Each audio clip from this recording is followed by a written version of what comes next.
live from Channels Television. Reporting tonight, I'm Wawodo. Hello and welcome. Tonight, Donald Trump wins the 2024 presidential election, marking his return to the White House after serving as the 45th president of the United States. The Chief of Army Staff, Lieutenant General Taoreed Abiodun-Lagbaja, dies at 56 as President Tinubu directs the flags be flown at half-mast in honor of the Army Chief. And the Ministry of Justice says it has secured the conviction of 140 terrorists, while 540 terrorism and banditry cases have been concluded. On business news tonight, global markets rally as Donald Trump makes a historic comeback after claiming victory in the just concluded United States presidential election. On sports news tonight, Victor Osimhen would lead the Super Eagles attack when they face Benin Republic and Rwanda in the final round of qualifiers for the 2025 African Cup of Nations later this month. From Abuja, the nation's capital, Global Theatre is about to find a new home in Nigeria as the Lagos International Theatre Festival begins next week. And in international news from London, the UK Prime Minister Sir Keir Starmer, along with other world leaders, has congratulated Donald Trump on his election victory.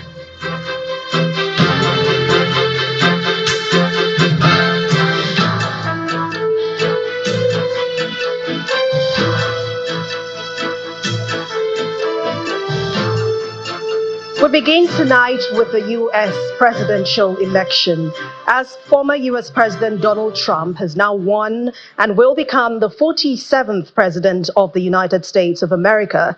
He garnered 294 electoral votes and more than 71.5 million popular votes, while Vice President Kamala Harris got 223 electoral votes and more than 66.4 million popular votes. Our Foreign Affairs correspondent Amarachi Ogoni reports.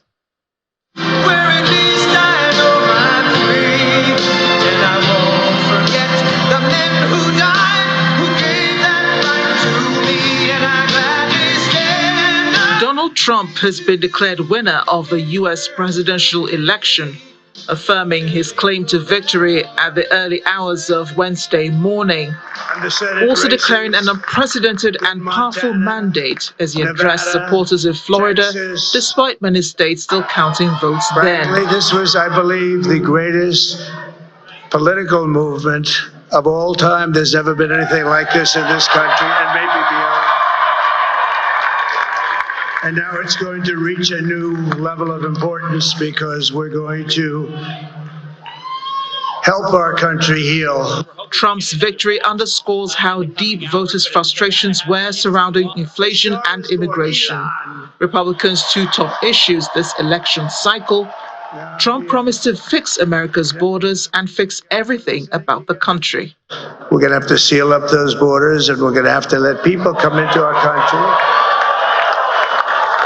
We want people to come back in, but we have to let them come back in, but they have to come in legally.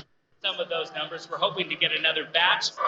He's the oldest U.S. presidential nominee and will become the nation's second oldest president. He faced two assassination attempts, one at a Pennsylvania campaign rally in July and another in September near one of his Florida golf courses. The win offers both political and legal protection for Trump.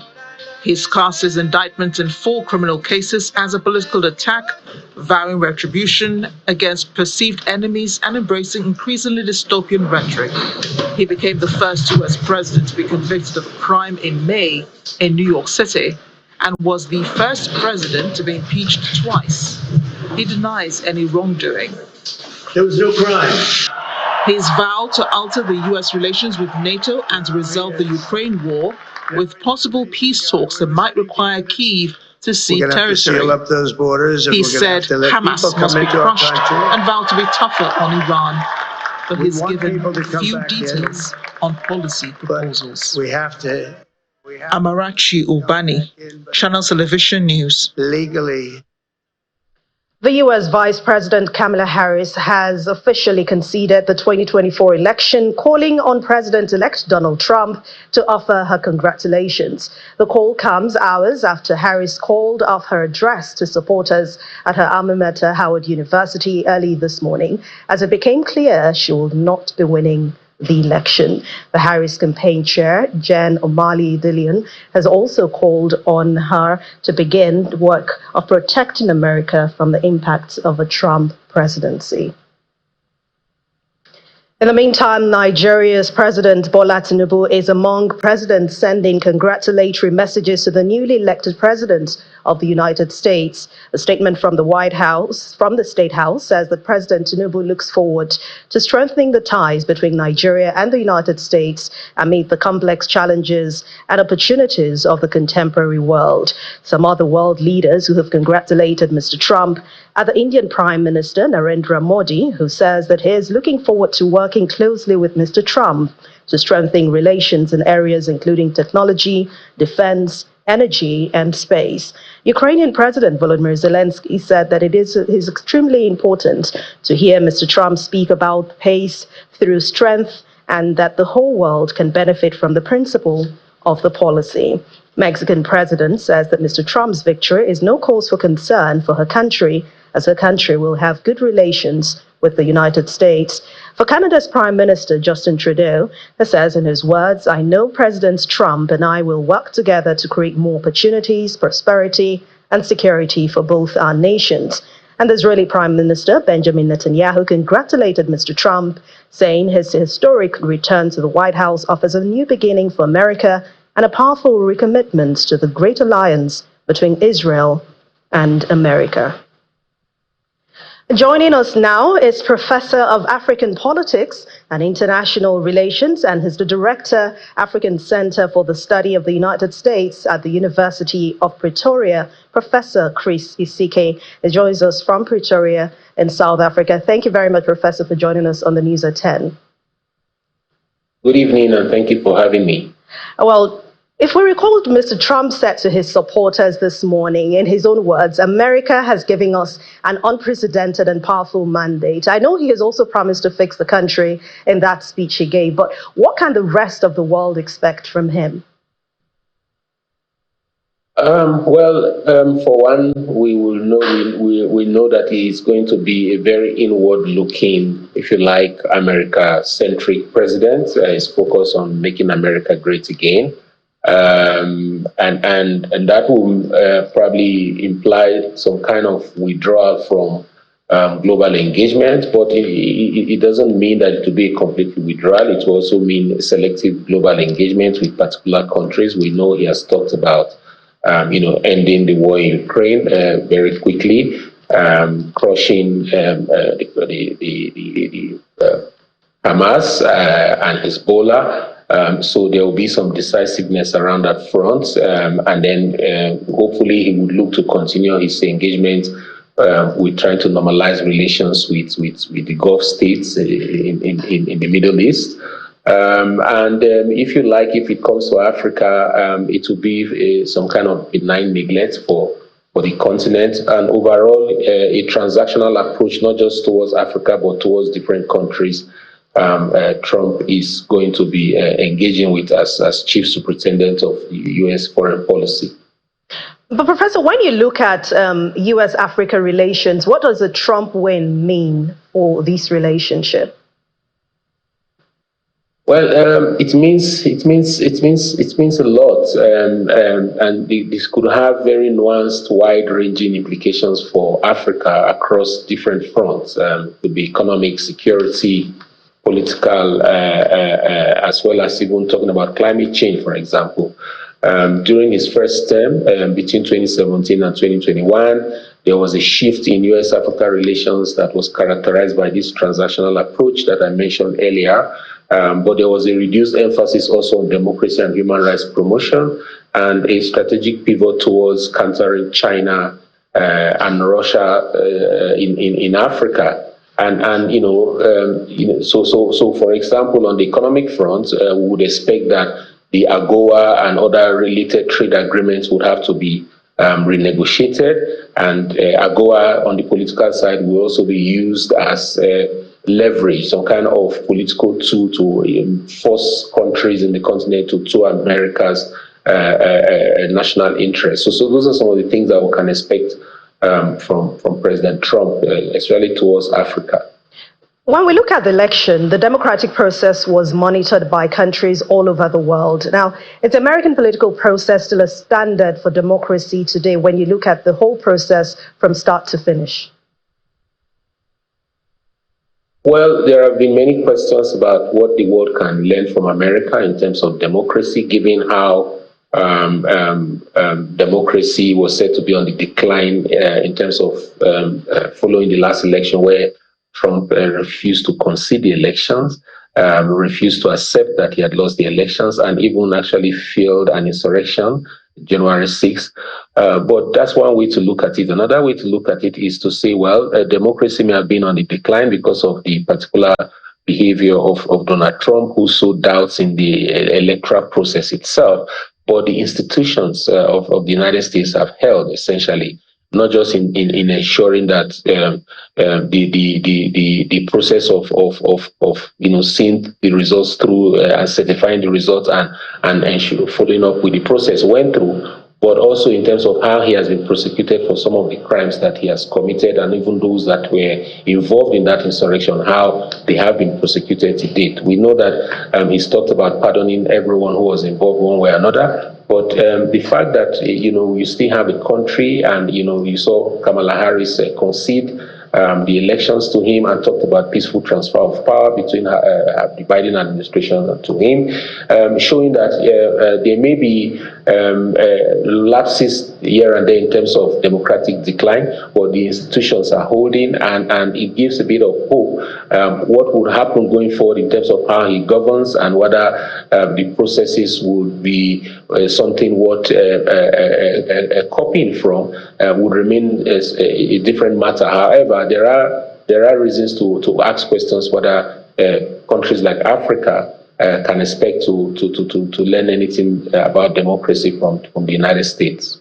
All right, Professor, let's talk about the going forward. I mean, from now, we know that this election was one of the toughest, tightest in the history of America when you talk about competition. Well, going forward now, how do you think that Kamala Harris can recover from what happened on Tuesday night? Well, I'm not sure it's correct to say that it's one of the tightest elections. It was highly polarized from the polling that we saw. It was supposed to be very tight. However, what we have seen is a red wave, where Trump eventually performed better than he did in 2016 and even in 2020. So he's got a strong mandate, and he may well win the House of Representatives. So meaning that he's got the executive, he's got both houses of Congress, and you can also say he's even got the Supreme Court, the judiciary behind him. So he's got that mandate to govern. It's up to him what he chooses to do. He's older now, probably wiser. There's a sense in which one can say that many of the things he said during the electioneering campaign were just to get him to win. And now that he has won, he will tone down the rhetoric, especially when he doesn't have strong opposition from the Democrats. Hopefully, he can unify the country as he has promised, and we would see what happens with America. All right, thank you very much. Professor of African Politics and International Relations and Director, African Center for the Study of the United States at the University of Pretoria, Professor Chris Isike. Thanks a lot for your time and your contribution on the News at 10. Thank you for having me. In part two, after the break, Kamala Harris will be addressing her supporters at the Nation at Howard University in Washington, D.C. We'll be going to her any moment from now. Plus, the Ministry of Justice says that it has secured the conviction of 140 terrorists, while 540 terrorism and banditry cases have been concluded. Please join us again. Welcome back. If you've just joined us, you're watching the news at 10 on Channels Television, broadcasting live from Lagos. A reminder of our main stories. Donald Trump wins the 2024 presidential election, marking his return to the White House after serving as the 45th president of the United States. The Chief of Army Staff, Lieutenant General Taoreed Lagbaja, dies at 56 as President Tinubu directs the flag be flown as half-mast in honor of the Army Chief. And the Ministry of Justice says that it has secured the conviction of 140 terrorists, while 540 terrorism and banditry cases have been concluded.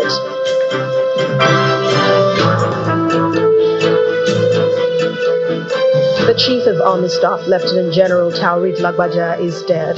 President Bola Tinubu, in a press statement, announced the news concerning Lieutenant General Lagbaja, the former Chief of Army Staff, who died at 56 on Tuesday night in Lagos after a period of illness. He was appointed Chief of Army Staff on June the 19th, 2023, by President Bola Tinubu. Lieutenant General Lagbaja began his military career when he enrolled in the Nigerian Defense Academy in 1987. On September 19, 1992, he was commissioned as a second lieutenant in the Nigerian Infantry Corps as a member of the 39th Regular Corps. He was an alumnus of the prestigious U.S. Army War College, where he earned a master's degree in strategic studies. He is survived by his lovely wife, Maria, and their 2 children. President Tinubu expresses his heartfelt condolences to the family and the Nigerian Armed Forces during this difficult time. The announcement of the passing of Lieutenant General Taoreed Lagbaja comes one day after President Bola Tinubu promoted the acting Chief of Army Staff, Major General Olufemi Oloyede, to the rank of Lieutenant General.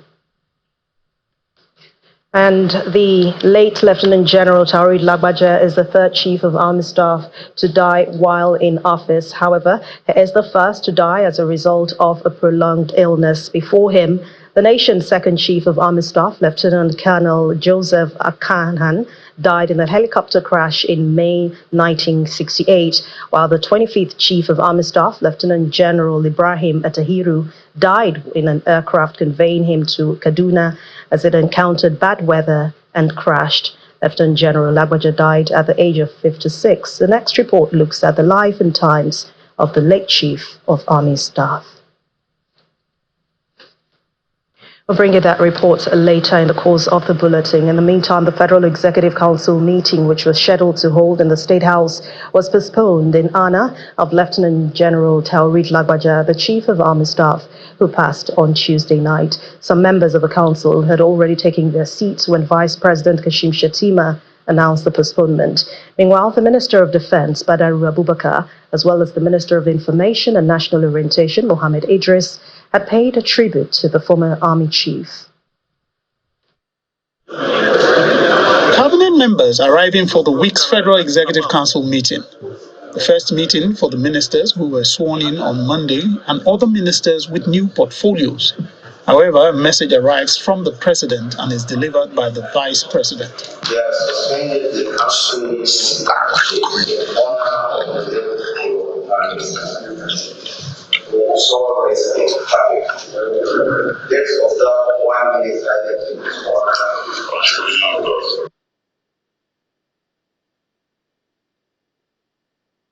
As they make their way out of the chamber, some of them pay tribute to the late Chief of Army Staff.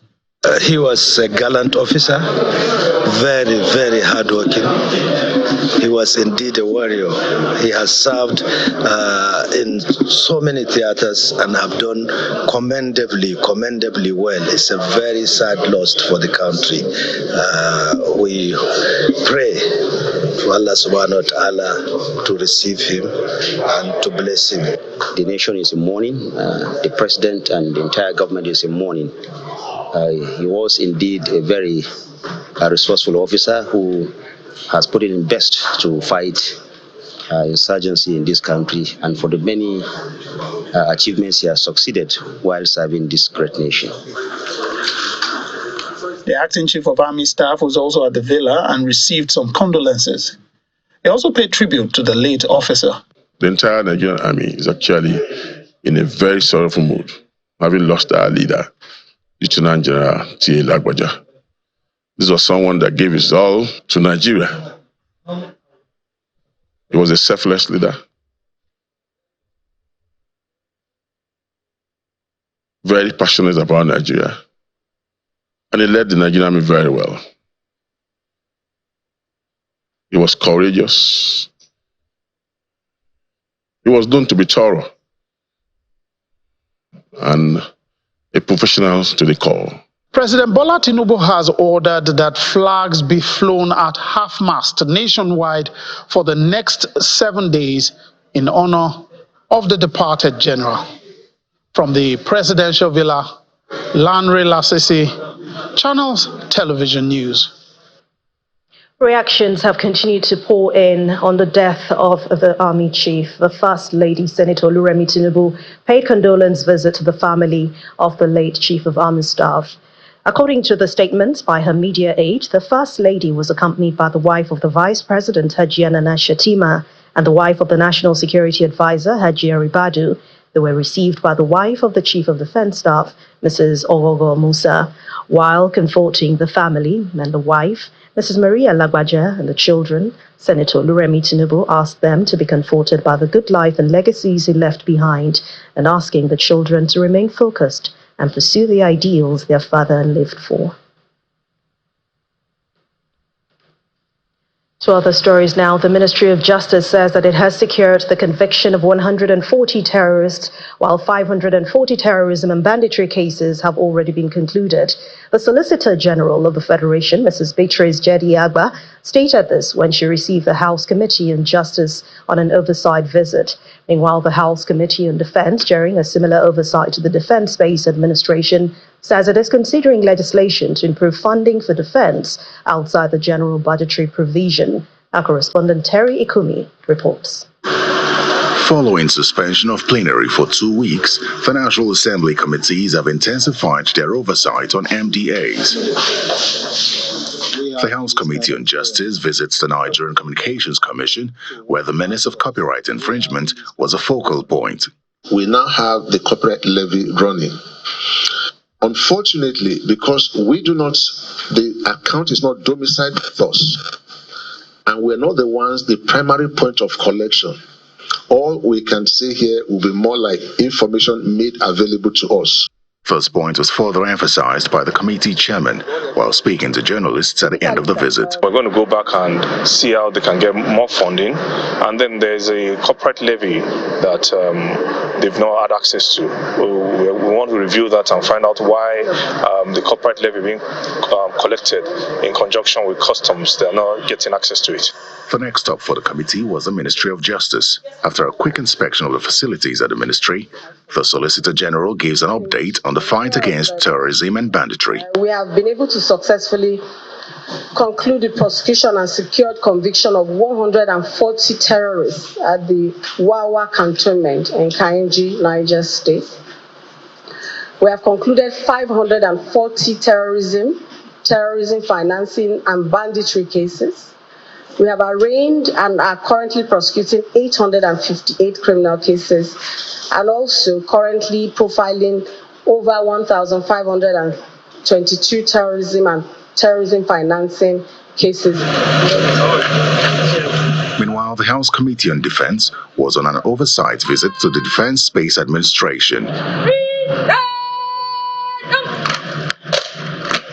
The Chief of Defense Space Administration reels out the role of the DSA to the nation's security as the committee chairman harps on the need for improved funding for the military. The DSA mission is to support the armed forces of Nigeria and other security agencies with relevant space products and solutions necessary for the conduct of our operations in peace and wartime. The House has introduced innovative legislation aimed at revolutionizing and funding the Nigerian defense sector.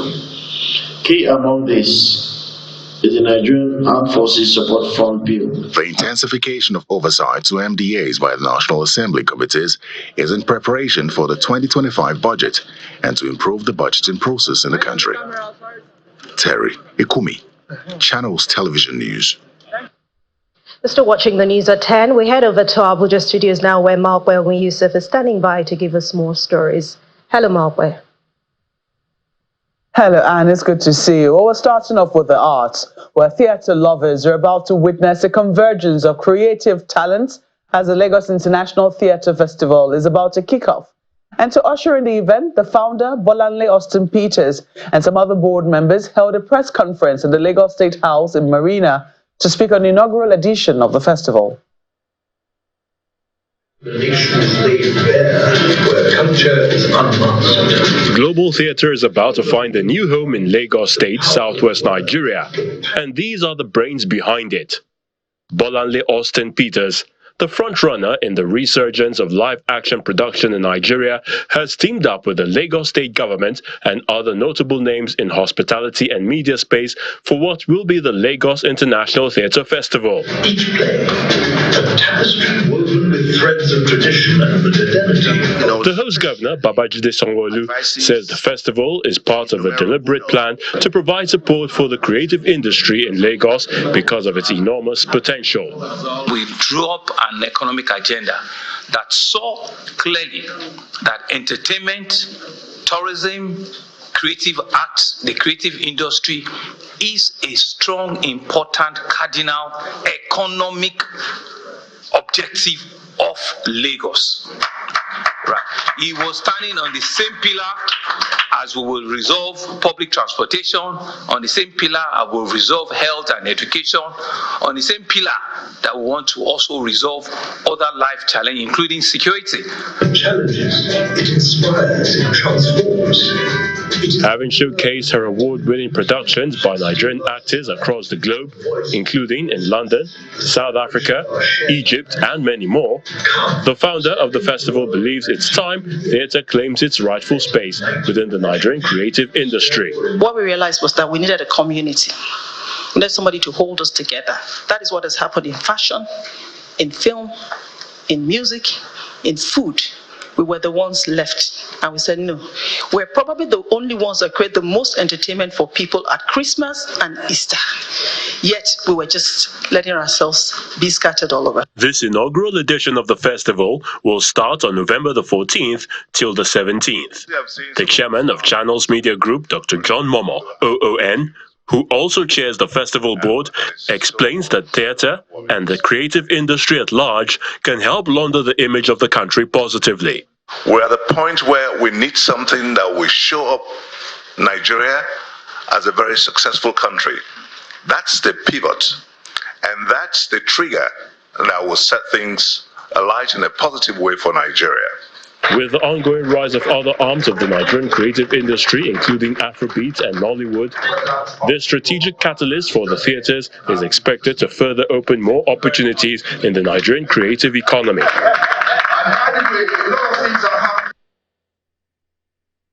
Still ahead, global markets rally as Donald Trump makes a historic comeback after claiming victory in the just concluded U.S. elections. That's some business news. Please join us again.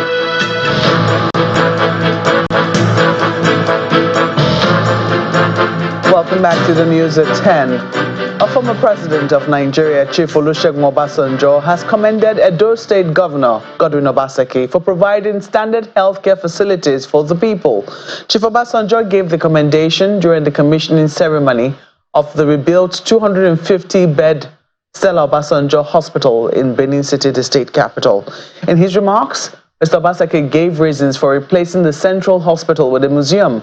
According to him, the hospital was already out of date and can no longer provide quality health care delivery. After the expedition, after the invasion of Benin by the British, that was where the British troops camped out. And because they wanted to destroy our legacy, they then established colonial administrative structures in that place. So you can imagine a hospital that was built in 1902, what it will look like in 2022. So that's why we had to bring down that hospital, which is now the site of the Museum of West African Arts. And then said, we will move the core of our medical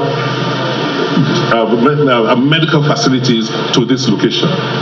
So beyond this hospital, sir, behind you have the administrative headquarters for all health agencies in Edo State being constructed. Well, once again, I want to thank the governor for his commitment to what I call human welfare and well-being and human development. But when you see a health institution like this, with all the facilities that have been provided, and the facilities is one thing, but the human being behind the facilities is another.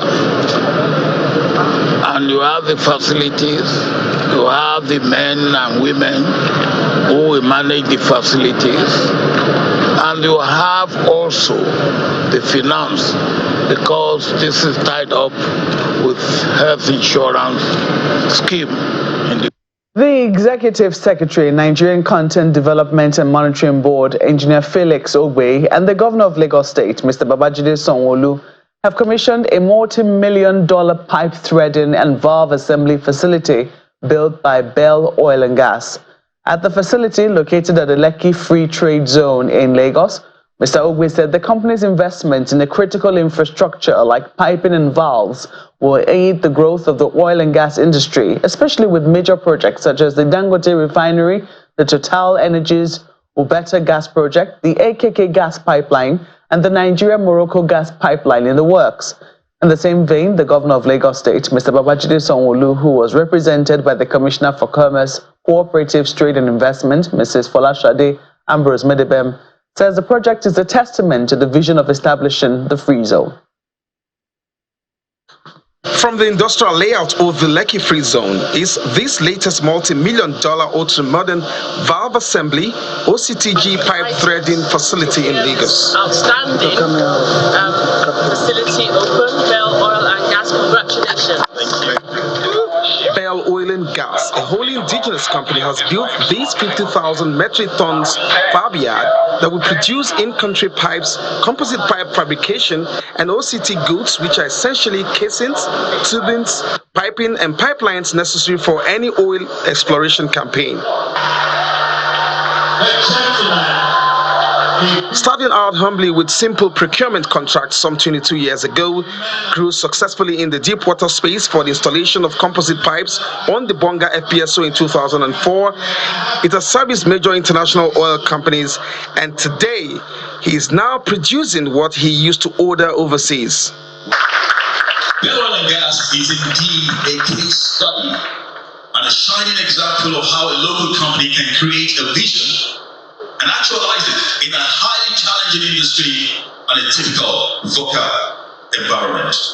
Volatile, uncertain, complex, and ambiguous. Riding on the back of the NCDMB Act, Nigeria is said to be better for this. And the Bell Oil and Gas has positioned itself very well to meet the demand, reducing the dependence on imported materials, services, and ensuring that we retain the economy benefits within our nation. As we unveil this facility, we celebrate the growth of a visionary Nigerian enterprise and a triumph for local content development and economic diversification in Lagos State and Nigeria as a whole. Connecting all his successes to his faith in the Holy Scriptures, the BOG CEO says it's another big win and a support system for the exploration ambitions of the current administration. It's not just another investment, because within the Lekki Free Zone, you will find very, very few Nigerian companies. The Lekki Free Zone is still largely dominated by foreign companies. And what we want to do is, we are the first in Lagos State to do what we're doing here. And therefore, we want it to be an inspiration to other companies, because we can't do it alone. The idea is that we create the standard. And so when we say reference point, we mean that every time you think about how a local company should operate, you need to think of Bell Oil and Gas. The bell has to ring. The management says the facility is built as a technology transfer hub that is set to expand in the next 5 years to a $100 million investment. And in the Niger Delta, as part of its efforts to expand the livelihood restoration project for the people of Ogoni in Rivers State, the Hydrocarbon Pollution Remediation Project, HYPREP, has officially launched its postgraduate scholarship program. The scheme will sponsor 200 master's students and 100 doctoral students, supporting them throughout their studies. This announcement was made by the coordinator of HiPrep at the launch of the scholarship scheme. Our correspondent Deborah Agbalama now reports. 2 months ago, HiPrep's coordinator, Professor Nene Baranizabe, announced a scholarship program for Ogoni postgraduate students. This event is in fulfillment of that promise. There are people that have given more than you could ever give. Gathered here are postgraduate scholars from Ogoni in Rivers State, each hoping to receive support for their master's or doctorate studies. However, for the first batch of this scholarship, only 300 applicants will be selected through an online process on HiPrep's official website. Out of this, 200 candidates will be awarded master's scholarships, while 100 will benefit from the doctorate program. We are pleased to have community-based organizations as well as representatives of the civil society closely involved, adding another layer of accountability and guidance to this process. This workshop is an essential step in ensuring that all interested postgraduate students, candidates for this scheme, understand the purpose, process, and benefits of the scholarship program. Professor Zabe, updating the audience on HiPrep's ongoing projects, seizes the opportunity to advise Ogoni youths. He encourages them to avoid spreading misinformation, reminding them that these gatherings are chances to stay informed and ask questions about the project. You are the next generation of Ogoni and national leaders. You have an essential role as ambassadors for HiPrep, and more importantly, for peace and development in Ogoni land. Use your influence to foster unity, not division, and educate your peers, not to misinform them. Embrace your role as an advocate for HiPrep and the broader vision of a restored and economically vibrant Ogoni land. The president of the Association of Ogoni Postgraduate Students expresses gratitude on behalf of the scholarship applicants. Today, we are glad that you have responded positively to our earlier plea by expanding your livelihood programs to include scholarship support for postgraduate students of Ogoni origin. The singular reason we are here today is because you made that possible. HiPrep says the postgraduate scholarship program, which registration portal opens today, November 6th, on the official website, will now be an annually scheme. The scholarship is only applicable by those running a postgraduate program in any of the Nigerian universities. Deborah Balama, Channels Television News. And that's it from Abuja. It's back now to Anne for the rest of the news at 10. Thank you, Malpe. Lifting people out of poverty and prosperity requires a holistic approach of mental, spiritual, and social rehabilitation to change the narrative. To this end, the Christ Compassion to the Rural World, CCRW, is championing an innovative evangelical process where the vulnerable could have access to enablers that can empower them. Addressing a press conference in Ibadan, the Oyo State capital, Pastor Matthew Ashimolowo noted that the crusade with a difference is scheduled to take place in the ancient city with various initiatives including free surgeries, distribution of relief materials, and capacity building, among other things, to help support households in dire need of such assistance. The 5-day crusade begins on the 25th and ends on the 30th of November 2024. The historic city of Ibadan, the Oyo State capital, will host a large number of professionals, especially those in the medical field, who would be attending to vulnerable and sick people, including those who need major surgeries. The point of convergence is the Obafemi Awolowo Stadium, Ibadan, venue of a crusade driven by innovative ideas to empower people spiritually, mentally, and physically. The initiator of this idea, Pastor Matthew Ashimolowo, notes that his vision is firmly rooted in the improvement of mankind as it leads people to Christ. We believe in salvation through Jesus Christ. We believe in the outstretching of the hand of God. We believe the word that says, and this is love, that they might know you. That not that we loved him first, but he loved us and gave his life. We want to present that Jesus with the power of salvation, the power of deliverance, the power of healing every night, Monday night, Tuesday night, Wednesday night, Thursday night. The crusade is a compassionate intervention targeting about 150,000 people who have medical needs, with 761 surgeries for people who have been earlier screened and selected. What CCRW Crusade is all about.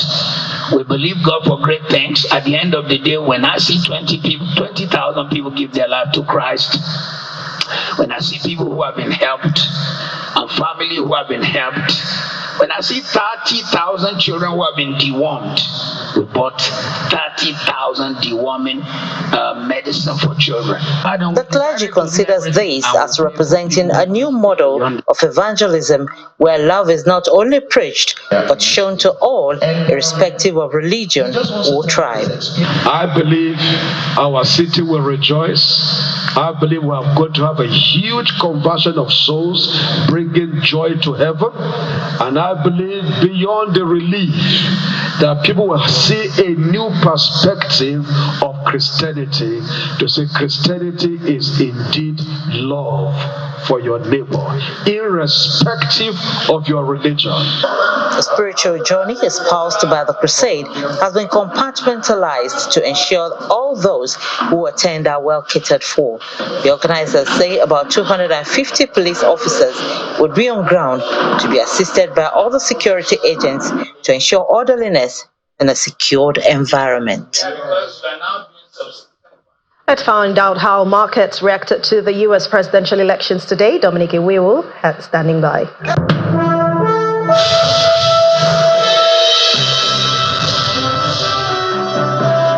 Thank you, Anne. On business news, financial markets around most parts of the world rallied massively today following the announcement of Donald Trump as the winner of the toughly contested U.S. election against his Democratic Party rival, Kamala Harris.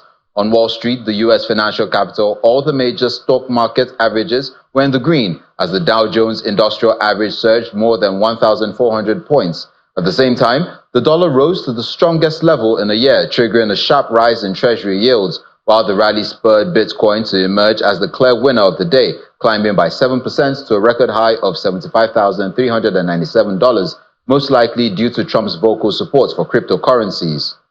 And from there, we head to the domestic stock markets, which reversed the gains recorded in Tuesday's session, no thanks to profits on Airtel and Owando's share price. John Mekwa tells us more.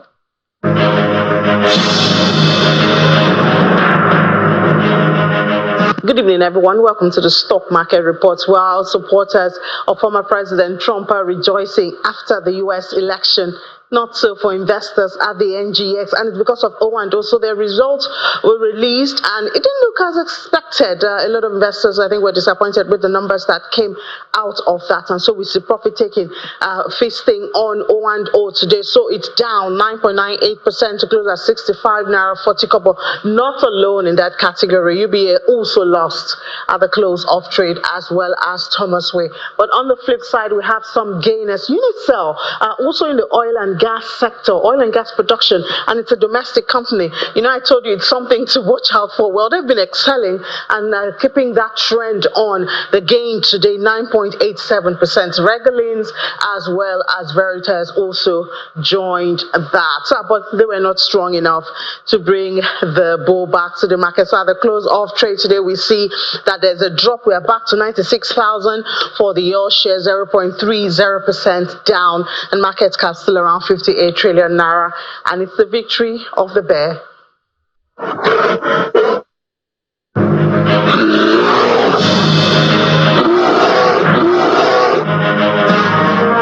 That's it on business news. Back to Anne for the rest of the news at 10. Thank you, Dominic. Winner of the U.S. presidential election, Donald Trump, has been receiving congratulatory messages from leaders around the world since his win this morning. Here's Simon Puse with more international news and around the world in 5. Good evening and welcome to the channel's studios here in London with your international news around the world in 5. The UK Prime Minister Sir Keir Starmer, along with other world leaders, has congratulated Donald Trump on his election victory. Prime Minister? Speaking in the House of Commons, he said he looked forward to working with the President-elect. Mr. Speaker, can I begin by congratulating President-elect Trump on his historic election victory.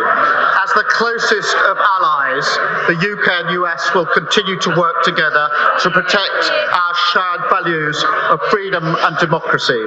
And having had dinner with President-elect Trump just a few weeks ago, I look forward to working with him in the years to come. Meanwhile, the new British-Nigerian leader of the opposition, Kemi Badenoch, used her first time at the dispatch box to welcome Mr. Trump back into power. And so I would like to start by congratulating President-elect Trump on his impressive victory this morning. The Prime Minister and the Foreign Secretary met him in September. Did the Foreign Secretary take that opportunity to apologize for making derogatory and scatological references, including, and I quote, Trump is not only a woman-hating, neo-Nazi sympathizing sociopath, he is also a profound threat to the international order. And if he did not apologize, will the Prime Minister do so now on his behalf? However, the polarizing nature of Donald Trump means not everyone is happy. His victory has big consequences, not least for Ukraine and its defense against invading Russian forces. President Zelensky got his congratulations out very quickly, but the big question is on Ukraine is, does Donald Trump intend to keep supplying Ukraine with weapons, and is he going to push for talks with Russia that frees the conflict where it is at the moment, even if it's too grand a notion to talk about peace? I don't think Europe can do enough on its own, and I'm including in that the UK, to give Ukraine security and deter Russia either from continuing the conflict at this point or from coming back at some future point.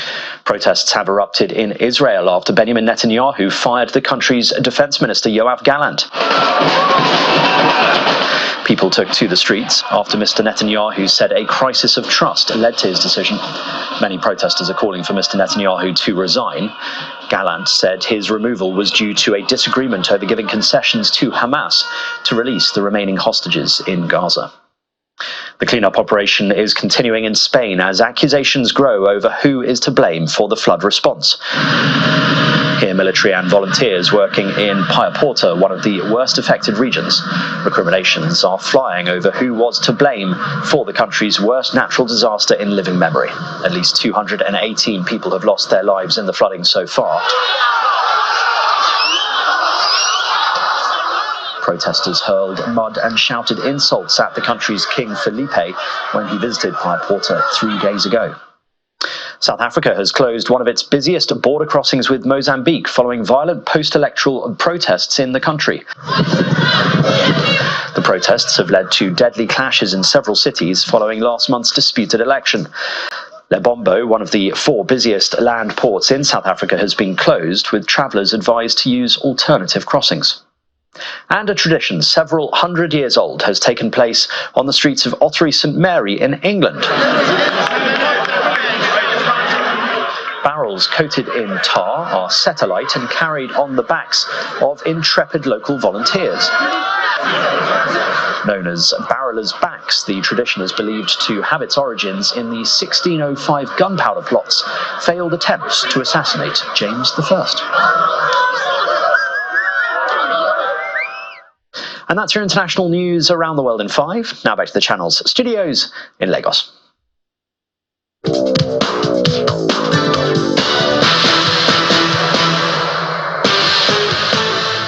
Thank you, Simon. Welcome to Sports News. Victor Osimhen would lead the Super Eagles attack when Nigeria face Benin Republic and Rwanda in the final round of the qualifiers for the 2025 African Cup of Nations later this month. Coach Augustine Egwaboyin has called 24 players, including Captain Williams Truss Ekong, Ademola Lookman, Moses Simon, Victor Boniface, Samuel Chukwueze, Sadiq Umar, and Nasarawa United defender Victor Collins. The Super Eagles play the Cheetahs of Benin away on Thursday, 14th of November, before facing Amavubi of Rwanda at the Godswill Akpabio Stadium on Monday, 18th of November.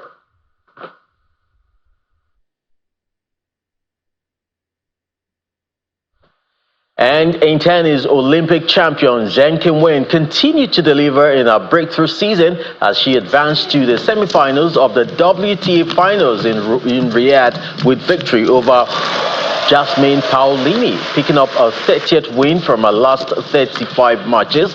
Zheng swept past the fourth-seeded Italian 6-1, 6-1 in 67 minutes. Again, serve Zheng to Sasolo, 6-1, 6-1.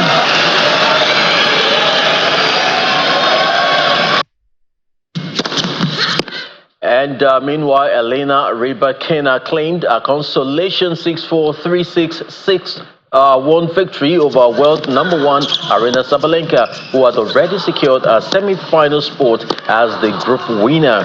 And eliminated from the competition after losing her opening 2 matches, Rybakina found form against Sabalenka. The loss is Sabalenka's second in her last 24 matches.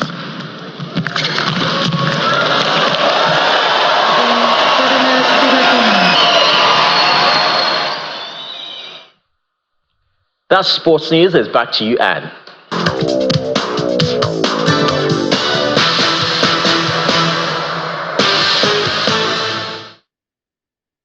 Thank you, Chris. And the main news again. Donald Trump has won the 2024 presidential election, marking his return to the White House after serving as the 45th president of the United States. The Chief of Army Staff, Lieutenant General Taoreed Lagbaja, has died at 56 as President Tinubu directed the flags be flown at half-mast in honor of the Army Chief. And the Ministry of Justice has secured the conviction of 140 terrorists, while 540 terrorism and banditry cases have been concluded. That's the news at 10 tonight. Thank you so much for watching. I'm Anne Nwawadu. Have a wonderful night.